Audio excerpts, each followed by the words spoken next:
Want to welcome you back. Hope you've all enjoyed your lunch and are ready for our very anticipated keynote speaker. To introduce the gentleman, it's my pleasure to introduce the Vice President of San Joaquin Valley Business Unit for Chevron North America Exploration and Production Company. What a mouthful that is. Now, I'm sure I'm not telling you anything you don't already know, but Chevron is the largest oil and gas producer in the state of California, and it's the leading producer of thermal heavy oil production, not only in the San Joaquin Valley, but internationally too. In addition, Chevron is a diamond sponsor for this year's event. Please welcome Greta Leidecker.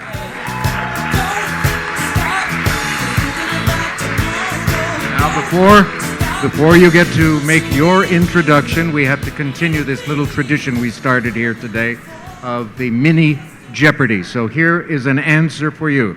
Remember, we're dealing with historic facts about this area. In 1902, the arrival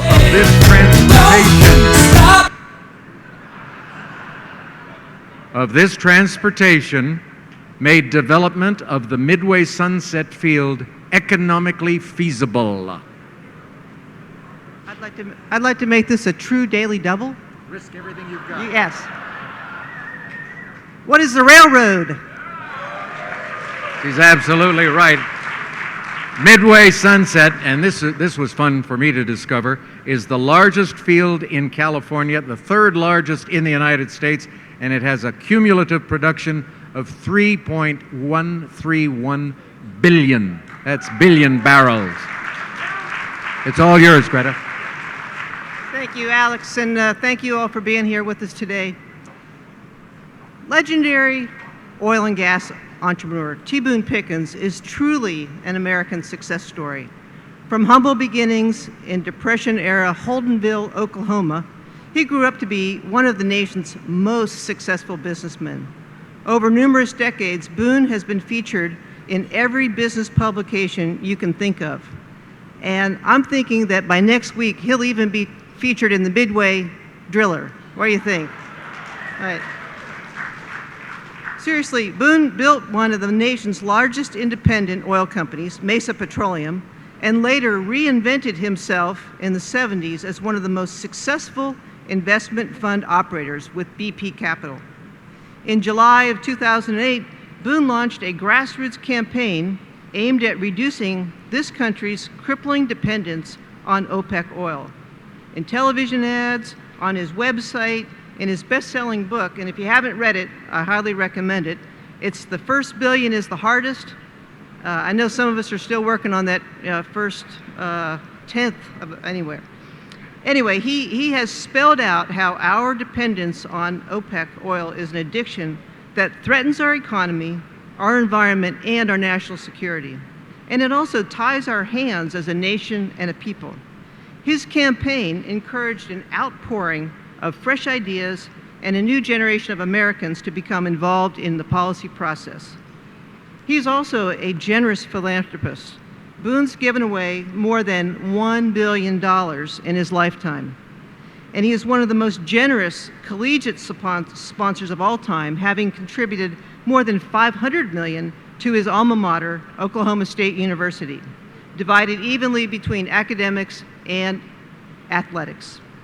Boone's impact on American culture reflects his many interests and passions, including his unyielding belief in the entrepreneurial spirit, his leadership in corporate fitness, the need for alternative fuel development, and his prudent stewardship of our lands in the United States. At a time in life when many others are concentrating on their golf score or seeing how many places they can visit on a cruise ship, he remains a dynamic force in our industry. Equally comfortable in predicting the full-year win-loss record of the Oklahoma State University football team just after 1 week of spring practice as he is in predicting oil price 6 or 9 months out, he is sought out for his insights and his predictions and his ability to base all of this on his solid understanding of the fundamentals and his ability to convey a very compelling case. His awards and accolades would take up most of the rest of the time we have, so I'll just say, without further ado, let's give a warm welcome for Mr. T. Boone Pickens. Riders on the storm, riders on the storm, into this house we're born, into this world. That's good. We've got a full house. Yeah, I believe they came to see you. I'm not sure. That was a great introduction. Well, you got a lot I to wish work my with. mother and father had been here. Well, I do too. I'm sure they're proud of you looking down on you. Thank you. So, Boone, I think one of the things that, is people want to come hear about is what's your views on current oil price. Are you ready? Well, I was to say, I know you've put out a number out there sometime recently. The number was put out there the third week of December, 2014. And what I said on Squawk Box CNBC was that $70 by the end of the year. That's this year, 15. I'm not going to throw in the towel that I've not. I've got 2.5 months left. Right. Okay. And we hope you're right. Oh, I know you do. I know where I am. Right. I know I'm sitting in the middle of an oil field, very big oil field. Yeah. But if I miss, I won't miss by more than 3 months. By the end of the first quarter next year, we'll be 70. But I still think that I've got a pretty good chance. I'm not like the guy that fell off the 10-story building. You know, when he went past. They want to hear you. Okay. Now can you hear me? Okay. Now that opened up another story, but Okay. I'll finish this one first. Okay. That I'm not like the guy that fell off the 10-story building. When he went past the 5th floor, he said, "So far, so good." Right. Okay. I don't think I've gone off the building yet. Right. But now the story where he changed my mind. I made a speech in Midland, Texas, and I appreciate the turnout here. This is a full house. We had one there too, but Midland's a little closer to home for me, West Texas, and there are about 3,000 people there. And I talked for maybe 2 or 3 minutes, kind of like that, and somebody got up on the front row and said, "We can't hear you. There's something wrong with your mic." And so I looked down. I didn't have a mic. So I got up, and I was sitting on it. So it'd fallen off, and I sat down on it or something. So I took it and put it on, and I said, "Well, you can say the first 10 minutes he talked out of his ass." And that's the only quote I got in the Midland paper the next morning. Huh. So, Well, we'll do better than that in the Taft Midway Driller, I'm sure. So seriously, though, let's talk about it. What are some of those factors that we would look to see that would help us understand supply and demand, and when we can see oil returning to maybe that price you've put out there of 60 to 70? well, that's what we're talking about is supply and demand. Right. And what got us in the problem a year and a half ago was actually the United States supplied too much oil. We had gone from a high water mark in 1970 of 10 million barrels a day, and we had gone downhill to 4 million barrels a day. And then along comes horizontal drilling and multiple fracks in the horizontal hole and all. And we built our production back up, the United States I'm talking about, to 9.6. Well, that oversupplied the world market. You say, well, no, that's oil in the United States. But remember, the United States uses 18 million barrels of oil a day and imports half of it. So we import half of our oil. And so therein, we didn't have to import as much, which put other oil that was coming to the United States into the world market, and consequently we were oversupplied, and that was it. Well, the Saudis, who have always, it seems like they have always adjusted their production to fit the market. So, meaning adjusted to stabilize, which means keep the price up, is what they wanted. Of course, if I am selling oil, I'd rather have $100 a barrel for it than I would 50. And so the Saudis let us know a year ago that they would not cut to stabilize the market.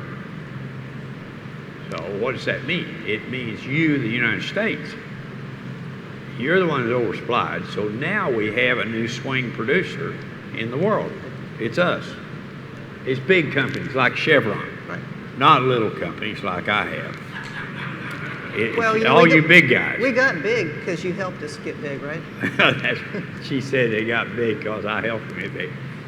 I teed up 2 companies for them and ran them in to your net.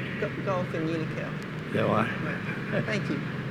It's the first Chevron person ever thanked Thank me you for that. for Gulf Oil. Yeah, it was And great people, great assets. but anyway, so there you are. You're oversupplied. What did the United States do? We started laying rigs down in the United States. And the day I made that prediction, we had 1,609 rigs running for oil. About 2/3 of them were horizontal. And today we're down to 595. So I said on that day, I said, you're going to lay down 1,000 rigs in 4 months. I was right on that prediction. So we're down to 595 rigs now, and we have 186 drilling for oil, for gas. Gas, 6 years ago, we had 1,400 rigs running. So when the United States, when the price gets bad, you, the operator, me, the operator, we shut it down. Is the way it works. So now you're oversupplied. How long is it going to last? The United States hit 9.6. We're down to 9.1 now. So we have already come down 500,000 barrels. Another 6 months, we'll be down another 500,000 barrels.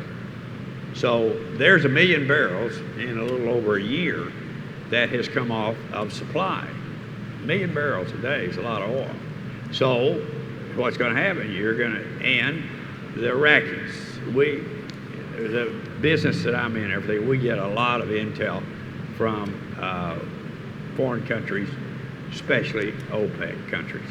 And the Iraq government told the development that was going on in Iraq. Iraq's almost up to 4 million barrels a day, which is the highest they've been in 20 years. And they told them to quit drilling because the Iraqi government was paying for part of those wells being drilled. Now, are you operating in Iraq? Yes, sir. No. But so what happened is Iraq, they don't want to sell oil at $40, $45 a barrel. Nobody does. And so there you have it. All around the world, everybody is shutting down is what's happening. Now, you have people get on TV and say, well, they can start that back up in 30 days. Get out of here. That isn't the way the oil field works. You and I both know about that. You got it. There's a lot of work to do to shut down and a lot of work to do to start up. And here, I heard a guy say the other day, said, you know who runs the oil field?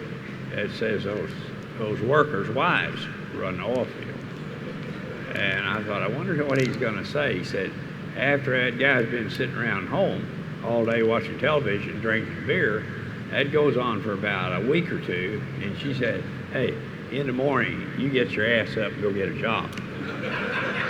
So what happens that your crews, they got jobs. And to get them to come back, you're probably going to have to give them a sign-on bonus to do it because they don't want to come back and think they may be shut down again 6 months. So we're coming down to a point where supply is dropping and demand is going up.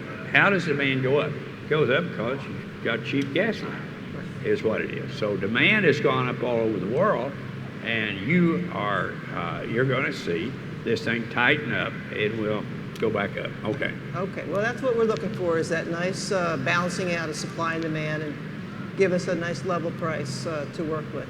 You know, you didn't really talk about the Russians much. They're kind of a big factor. You know, we haven't seen them taking military action for some time in the Middle East. That's sort of a new twist. You're on talking about things. the Russian move into Syria. Right, and what kind of impact would that have? Well, would know you see? this. It's always good to know the enemy. And this guy, Putin, is he's a cold-blooded guy. He is still unhappy and hates the United States because in '91 the Russian Empire collapsed, and it was no longer the USSR. He wants to put the USSR back together, and he's starting with Crimea and Ukraine and all. He wants to be a world power. And today, if you look critically at Russia, it's a bunch of old people with a drinking problem. They make vodka and drink it all. They don't market it. They drink it themselves. And they have very little industry in the country. And really their income is off their oil and natural gas is where their income comes from. So he would like to be a factor. It's real easy, to go out there and you're a professional, whether it's golf, tennis, football, or whatever, and they tell you you're going to play against the local high school. That's exactly what Putin is where he is. His opponent, our president, is high school. The guy, Putin cannot believe what's happened to him. Here he is, wanting to get back on his feet, reestablish the USSR, be a world power again, and he doesn't have an opponent. He doesn't have anybody that's going to stop him. Now, he also knows next November we're going to get a new president. And that president is going to be able to, I think, do something to protect the United States instead of just giving up. So he's got about 12 or 13 months to go to be able to establish what he wants to do. But let's go back to the Mideast just for a second. Okay. Russians got kicked out in '72. Now they invite them back in to Syria. Well, get out a map of the Mideast, and Syria is sitting right in the middle of everything. It's very close. I think it's just across the fence from Iraq and Iran. And he has been invited back in. He's sitting there with options on the table. He needs to thumb through them and decide what he's going to do. But just in case, I don't think it's going to take a war to accomplish this, because those producing countries want a higher price for their oil. Russia wants a higher price for their oil. You can hate somebody, and if there's a chance for both of you to make money, you can forget how much you hate him. You know what I mean? And sit down and say, let's make a deal, here. And we can hate each other next week. But here, he may be able to accomplish some things just by negotiation. In the Mideast, they cut 1 million barrels between Russia and in the Mideast. But what are you dealing with? The Mideast and Russian oil just so happens to be a half of all the oil in the world. So he was able, Russia has a lot of oil, but the Mideast, I'm not talking about now OPEC. OPEC, a lot of countries, Venezuela, Nigeria, those are countries not in the Mideast, but they're part of OPEC. But I'm talking about the Mideast only, that he would have half the oil in the world if he made a deal in there. And I think that all of them want money. And I think you're going to see a geopolitical deal made there within less than 6 months. Well, that just reiterates the need for us in the United States to maintain our ability to produce our own energy, be it from oil, from natural gas, and other sources. So, hey, you mentioned President of the United States. You want to throw out any of your perspectives on? I want to throw what in? Well, I know. Who's going to be the next president? Yeah, what do you think? I somehow don't think Donald Trump is going to be who it is. But we've all experienced, especially see it in sports, that you see a team that should be beating another team handily, and the weaker team keeps hanging around. You know, you score a touchdown and they score a touchdown. And back and forth. This guy's hanging around. I mean, he's still getting, you know, the top spot on the polls every time. I would have thought he'd have faded a month ago, but he hasn't. The doctor, I know these people. I mean, honestly, I can get them on the telephone. And I bumped into the doctor in the green room at Fox. Green room is where you wait to go on. Sometimes you get there early, you're in there for 30 minutes, and people come through and you have an opportunity to visit with them. And Ben Carson came in. I know Ben. And we sat down and talked, and I told him, I said, that, you know, you keep moving up on Trump. And he's, you know, he's like 21 to 19 or something like that. And he said, yes. And he said, we feel real good. And we talked for quite a while. So I don't know. Carson may be the guy. I don't think it's going to be Trump. I think if you look down the others, I like Carly Fiorina, and she's by far the best on the debate. I think she's smarter than the guys are, and she anticipates questions about as well as I've ever seen anybody. She doesn't answer before you ask the question, but as you start to answer a question, she's crafting an answer.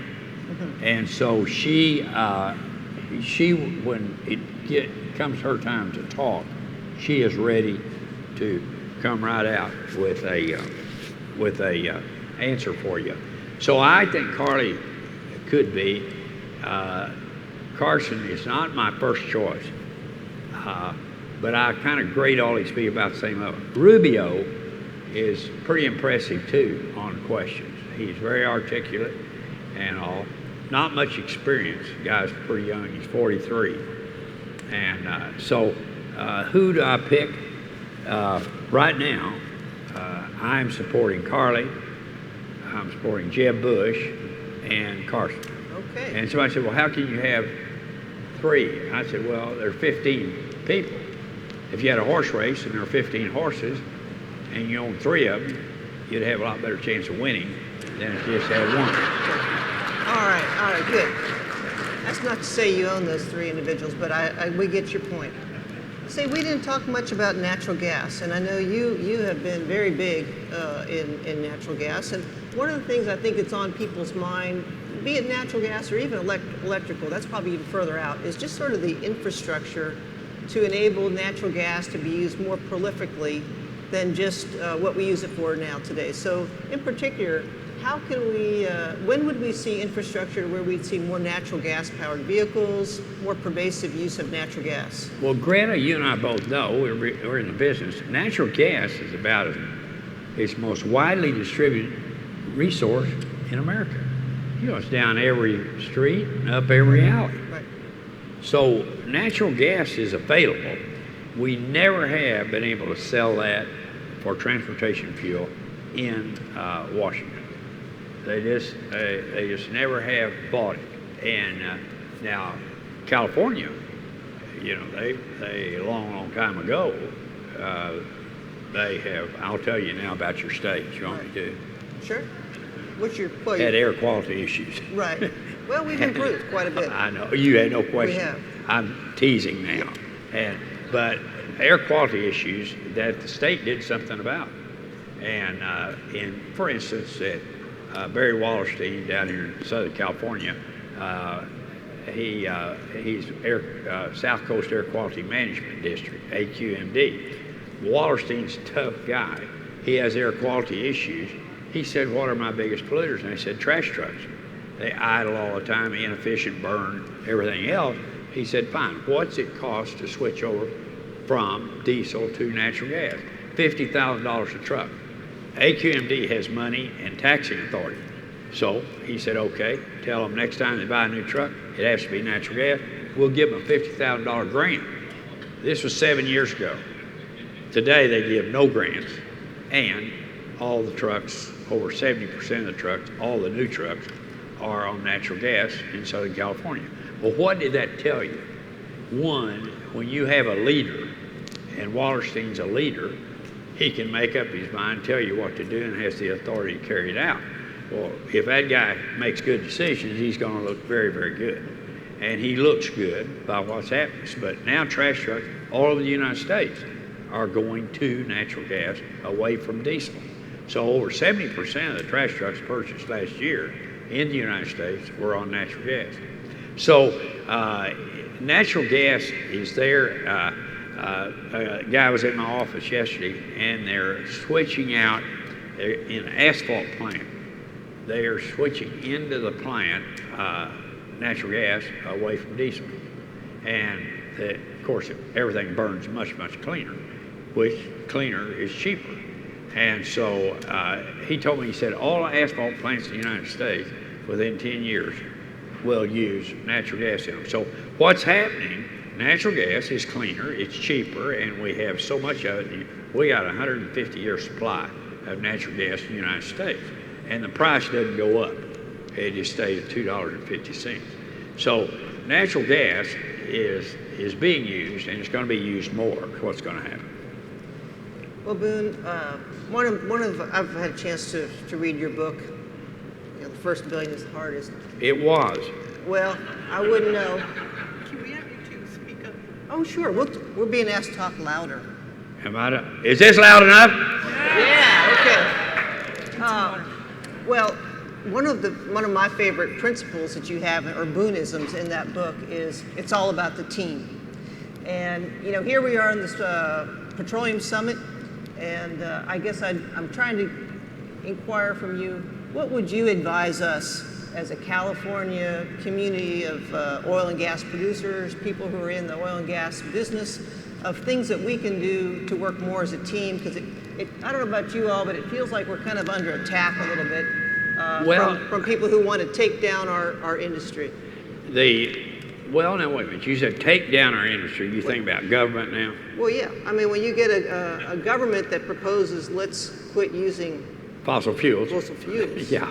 That is always amusing to me. Tom Steyer from California is a staunch environmentalist, and I know Steyer. And I said, Tom, explain to me. I got one question for you. You want to wipe out fossil fuels, and of the 93 million barrels of oil produced in the world every day, over 70% of it goes to transportation fuel. Right. Gasoline and diesel. Over 70%. And you want to take out that. He said, well, I'm not against natural gas. I said, well, it's a fossil fuel. I know, but I'm not against it. I'm just against gasoline and diesel. I said, okay, let's say in the morning, snap, Tom Steyer gets what he wants, cut out fossil fuels. What's the alternative? You won't believe this answer. He said, I would turn it over to the government and I know, laugh, go ahead and laugh, but I'd turn it over to the government, and with their vast research, they would tell us what to use. Wow. We'll be walking. Yeah, and in the meantime, what happens? You shut everything down. Right. It's insane what they want. Stop fossil fuels. What can we do better to work together as a team? You're not going to, Chevron's not going to go out and get Oxy to be a team member with them, other than if it's some way they both can make money. And yeah, they'll sit down and talk. They're smart, both of them. I hate this. You're an engineer, aren't you? Geophysicist. It's what? We both are geologists. Oh, you're geologists. We can talk openly about engineers. Right, we can. Okay, but working together, companies can work together. Technology, you hate to pass some good idea you got off to another company, right, or to the industry. You try to protect what you've been able to create and all, but still, it's. I'm not so sure the industry hasn't gotten more friendly with each other in the last 20 years. I was on the API executive committee, and I used to laugh. I said, you guys had me on here. They had the Exxon, Ned Garvin from Exxon CEO, and they had the Chevron CEO, old Harold Haynes, and the Occidental guy. But anyway, I was on there and I said, you guys have me, I'm just a token independent on this board. You just have it, because you have to have an independent on there. I said, you never let me talk very much. And you don't listen to what I say when I talk. And they agreed. This is after the deal, we're having drinks, you know. I said, that's about right, but you should feel good about us inviting you to be on the API board. I resigned about 2 or 3 months later. That's not my game. But teamwork, you gotta do it within the company. Of course, that's easy. Yeah. And you should never be selfish or protective of some idea you have within the company. I mean, because somebody may have an idea that helps your idea. Right. And the best way to arrive at the best answer is to include smart people in making a decision. So that, I think, what Carson will do if he's president. I think you're going to find him. He does it. He's not an expert on foreign relations. He's a surgeon, but he's a smart guy, and I think he will get smart people in there. And he is smart enough; he can understand something if it's explained to him. You know, he knows he can catch on real quick. I just switched off that because you're going to see different leaders in different roles. And sometimes a leader is not an expert on anything. He's an expert on being able to take smart people, pull them together, and get a good answer. So that's, but leadership is a missing link in Washington, I can tell you that.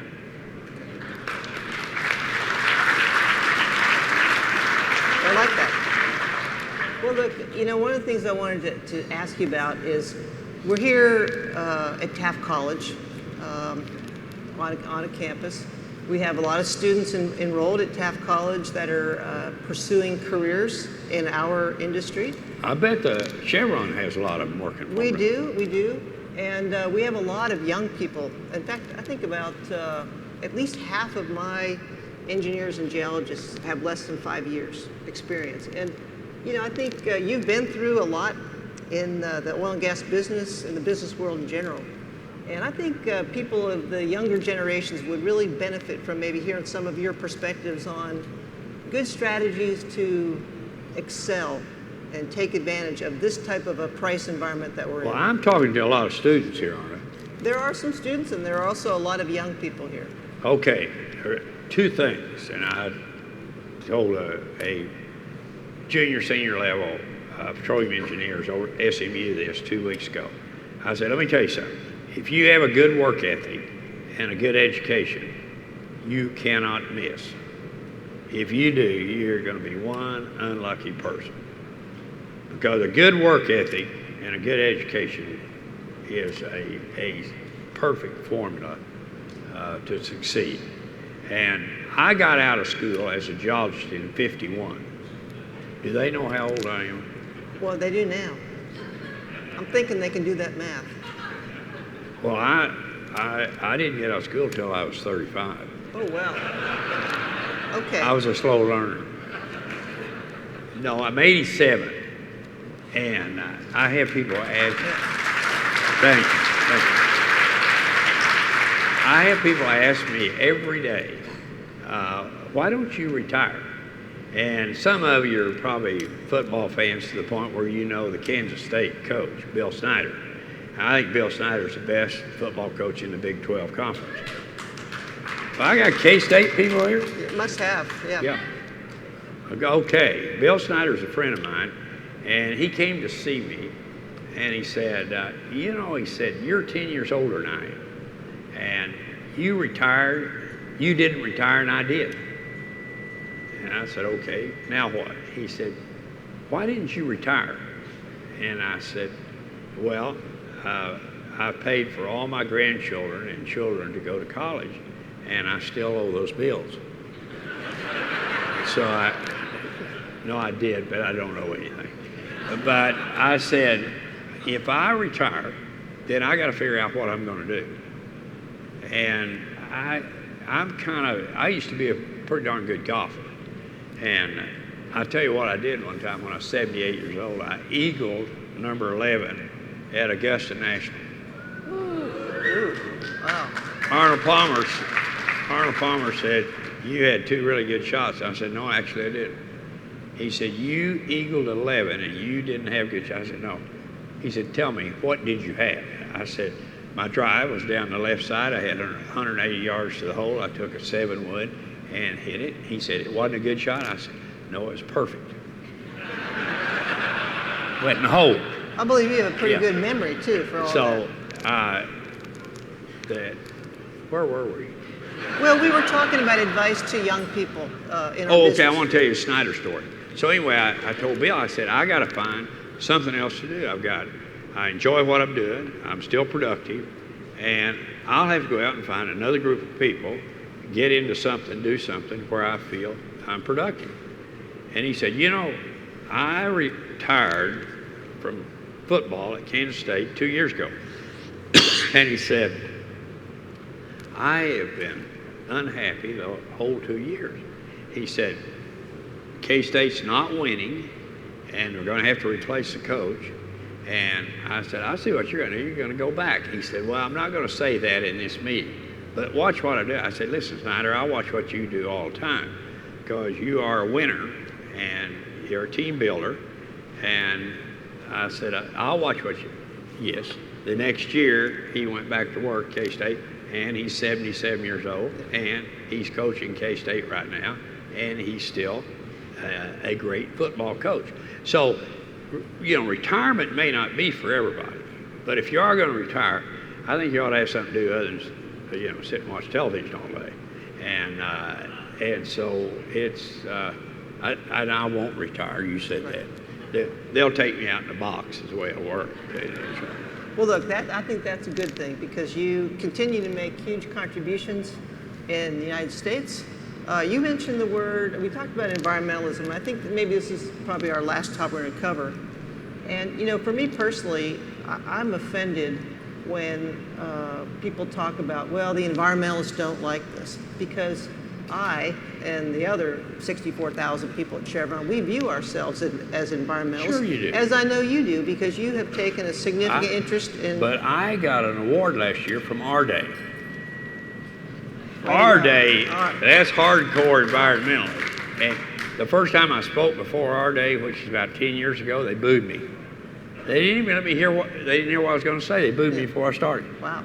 Okay, now they give me an award because they said, you are an environmentalist. And you, Greta, Chevron, are environmentalists. I mean, you're looking at, you've got to produce your oil. Right. And so, but we do it in a very environmentally focused way. So you do. I think that's the thing that we could all in our industry convey that message is that we as part of the oil and gas industry, we are very concerned about the environment and we take very significant steps to protect it. I just thought of a joke I want to tell you. Okay. All right, this I remember from 1986, and there are not many of you out there remember, but oil got down to $10 a barrel in '86. So Texas oil men had gone downhill pretty far, and this woman was going down Travis Street in Houston, and this frog was in the gutter, and the frog said, "Stop, stop," and she did look down and said, "Well, you're a talking frog." He said, "Yes, I am. Pick me up." She did. She said, "Oh my goodness, a talking frog." He said, "What happened to me? I had this spell cast over me," and said I was turned into a frog. And he said, if a pretty woman like you kissed me, I would turn back into a Texas oil man. She looked at the frog, opened her purse. He said, wait a minute. Aren't you going to kiss me and turn me back into a Texas oil man? She said, let me tell you something, pal. I said, talking frogs are worth a hell of a lot more today than Texas oil men. See, we can even laugh at ourselves. Right. And you know, I think that goes over pretty well here in Taft, California. You know, I'm looking at the time here, Boone, and I think we may be reaching the end of our time together. I thought we were going to go to 4 o'clock. 4 o'clock? I'm not sure that was the plan. What? I know you could. It's getting a little warm up here, though, isn't it? That's fine. Okay. No, you just adjust whatever conditions are. Well, look, I am pretty compliant with the schedule, so I'm going to just say a big thank you for making the big trip out here. We knew you wanted to come out and be here in the midst of the third largest oil company in the United States, oil field in the United States. Any last words that you want to share with the crowd before we give up the stage? I've got another joke. Okay. This banker had a customer, and the customer had 3 loans with the bank, and they all were underwater. So he called the customer in, which was uncomfortable for both of them, and he said, you got 3 loans with us, and they're all underwater. And the customer said, well, it could be worse. And the banker thought that's an unusual response, but probably he's nervous. So he said, and he reviewed the loans. He said, 1, we loaned you money on production, and you're making more salt water than you are oil, and the price of oil's gone down, and so that's underwater. He said, well, it could be worse. And so he went to the second one and said, we loaned you the money to buy the leases. You were going to flip them. The price went down, couldn't sell the acreage, and that's underwater. Well, it could be worse. The third one was, we loaned you the money to buy the drilling rig, and the drilling rig's now stacked. There's no income off that, so it could be worse. And the banker he is very frustrated. He said, well, how in the hell could it be worse? And the customer said, it could have been my money. Is that it? Okay. Thank you. Thank you. Thank you. All right. We have about 15 more minutes. Can we take some questions? Oh, yeah. Hey, I'll take 2 or 3 questions. I can't hear you. How about she's just asking them to ask questions? There's a couple microphones Okay. running around, and then we'll. Okay, you repeat the question. Yes, sir. Okay, thanks. You got it. All right. Here's your chance. Where do we see a question? Who's got one? Come on now. How about it? Nobody? Really? Oh, you got a Come question. on, you got to be Come kidding on. me. You could ask them the win-loss record of Oklahoma State football team. Let me tell you, yeah, we're 6-0. 6-0. It's kind of a scary 6-0. We got 2 overtimes in there. But when they make me up at Fox or over at CNBC, and I know some of the girls that make you up, and so I don't ask them the question. I've done it before. But I'll ask you if you were making me up. I said, do you know anything about me? No, I know, kind of who you are, but I don't. Have you read anything about me? No. I said, okay, I'll give you $100 if you can guess my age. And so I said, don't rush, because while you're making me up, check the wrinkles, get the depth on them, everything else, and then they guess. And they guess all over the place. But this one gal, she said, you're fooling around with the wrong person. And I said, why? And she said, well, I'm a psychic. And I said, well, what? I don't know. She said, I know things other people don't know. And I can, close my eyes and think for a minute and get a right answer to an unusual question. I said, okay, $100 if you guess my age. Close right at 87. And I said, that was psychic. I paid the $100, but I've seen her since then, and I think she read it someplace. Anyway, all right, now ask me a question. There we go, right here. Thank you, Mr. Pickens, for coming here and speaking to us today. Just curious, do you think that we will continue to trade world oil on the world market in U.S. dollars? Trade oil on the market in U.S. dollars. Do you think we'll continue to trade? Yes, I do. But we're talking about exporting oil too, and we're exporting natural gas. Our producers, if they want in a world market and they want to export, they should be allowed to do it. And I think that'll come out of the next year. It'll be the Keystone Pipeline that will happen, and export of oil and gas from the United States will happen also. Okay. Good. Okay, we have another question over here. Yeah, thanks again, Mr. Pickens, for coming. We have a lot of opposition out here to hydraulic fracturing, and do you think that environmental activist groups are going to effectively be able to stop fracturing? No. Fracturing, I saw my first frac job, this is scary. I saw my first frac job at Border, Texas in 1952. I'd been out of college 1 year. And I have never seen anything damaged by a frac job. Somebody said, you're saying they were all successful. No, sometimes we fracked and we didn't get enough oil recovery to make it commercial. And so would you say that's not unsuccessful? It's just there wasn't enough oil to work with. But I've never seen, and I'm up in Pennsylvania last winter, and so this guy gets up and he said, let me tell you, he said that there was a well up here, and I said, well, tell me what the damage was.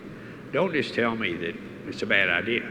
Okay, I'll tell you. He said they were flowing back and line broke, and they ran some frack water out on the ground. It went down in the creek and killed the fish. And I said, what was it in the frack water that killed the fish? He said, well, it was salt water. I said, well, let me tell you, I've been up here, and it won't be but a month or two from now, you'll start spreading salt on the roads. A lot of salt on the roads. I've seen it come out of the back of the truck. And that goes down, gets in the stream, kills all the fish. It's a different kind of salt. Yeah, I said salt, pal.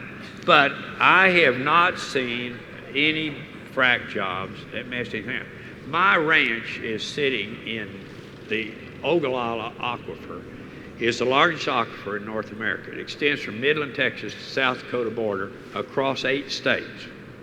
Okay, that water is from 10 feet down in the low areas on my ranch to 300 feet down on the higher parts of the range. But it is the same water at whatever point you intersect it.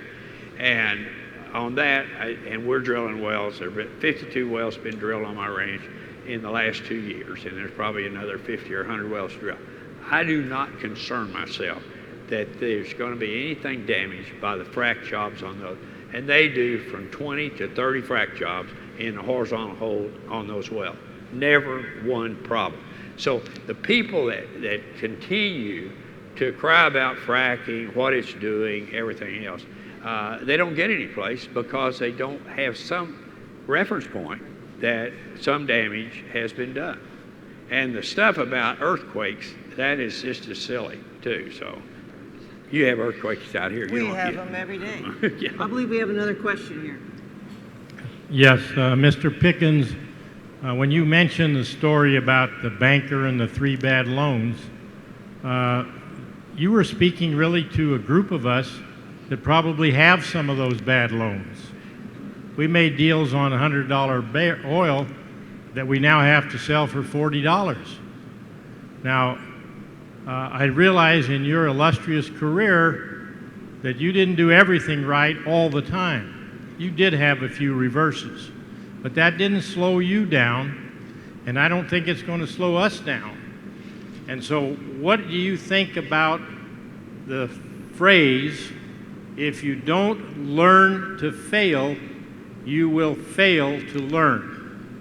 I mean, what you're saying, I'm in total agreement with. And I mean, you are going to have down markets from time to time, and you just have to deal with them. And I reached a high point of net worth all after I was 70 years old. Since I was 70 years old, I paid $760 million in taxes. And I started out with no money. I didn't know anything. When I got out of college, I didn't know anything, but I didn't have any. My families are not wealthy people at all. And in '08 and '09, I was 4 million. I went down $2 billion in 2 years. And you think, how could you be so dumb to have that happen? If you're speculating and you're convinced something's going to go one way and it goes the other, and you have enough up on the table, they'll take it all. And that's kind of what happened to me. I gave away $1 billion, and I have about $1 billion left. So it's I'm not near as rich as you think I am. Sounds good to me. Here comes Alex. Okay, Alex. Greta, before we say goodbye to Mr. Pickens, there are two gentlemen familiar to all of you who have a presentation to make to you, sir. Oh, Excellent. okay, First good. of all, the mayor of Taft. Okay. Steve Boone, how you doing, sir? I'm Dave Norm, the Mayor Pro Tem of the City of Taft. Hi, Dave. Look out here. Danny Miller, Mayor Taft, welcome. Well, Why don't now you wait a go minute. front and center? Front and center. You're both from Taft, though. Yeah. Okay. Yeah. Front and center. Everybody of real quality is. Well, Okay. We're the Midland, Texas of California. Well, it's a great place. If I was thinking about moving, I lived in California one time. Oh. There wasn't much oil around Del Mar. That's where I was. Well, I oftentimes tell people where I'm from, and they tell them about the city of Taft. We tell them the only problem with the city of Taft, it would be utopia if it weren't for the fact that it's surrounded by California. So that's a problem we're going to try to deal with. All right. So we want to thank you for coming here and make it official to give you this beautiful belt buckle. Oh, great. Taft Old Dorado 2015. And you can wear it with pride wherever you go and let people know you are a part of the city of Taft. This belt buckle will look a lot.